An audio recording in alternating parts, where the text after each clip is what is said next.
ज्योतिष पीठ के शंकराचार्य स्वामी अविमुक्तेश्वरानंद सरस्वती के खिलाफ बच्चों के यौन शोषण के आरोप लगे हैं।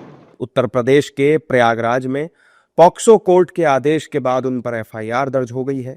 इस एफआईआर और आरोप के बाद देश भर में सियासी भूचाल आ गया।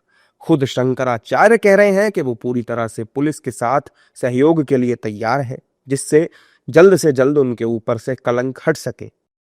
अगर कोई जांच की जा रही है तो उसमें हम लोग सहयोग करेंगे,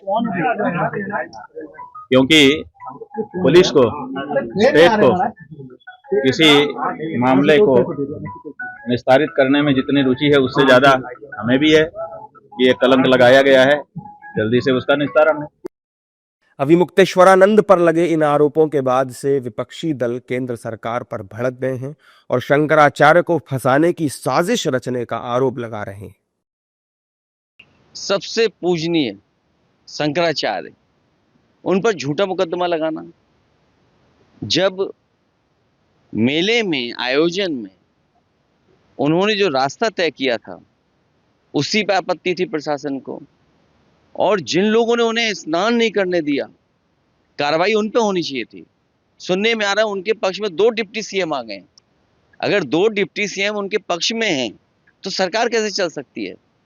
तो लगता तो ये है कि कहीं दोनों मिली जुली तो नहीं है, कि डिवाइड एंड रूल की पॉलिसी रहे, लोगों को उलझा के रखें और शंकराचार्य जी को भी फंसा के रखें। दुख की बात है कि हमारे सनातनी धर्म के पूजनीय शंकराचार्य जी के साथ व्यवहार तब हो रहा है जब भगवाधारी हमारे मुख्यमंत्री हैं। इस तरह से एक शंकराचार्य जी के विरुद्ध, क्योंकि अब कहाँ गए सनातनी लोग, कहाँ गए वो सनातन के अलमदार, कहाँ गए वो सनातन के पहरेदार? सबके मुंह पर ताले क्यों हैं? शंकराचार्य से बड़ा पद तो कोई होता नहीं। शंकराचार्य के ऊपर इस तरह के आरोप लगा करके और इस तरह से मुकदमा दर्ज कराया जाए, और जो मुकदमा दर्ज कराने वाला व्यक्ति है उसका पीछे का आधार देखिए, उसका क्या है। जबकि संत समाज से भी शंकराचार्य पर प्रतिक्रियाएं आ रही हैं। संत समाज कह रहा है कि ये सनातन को बदनाम करने की साजिश की जा रही है।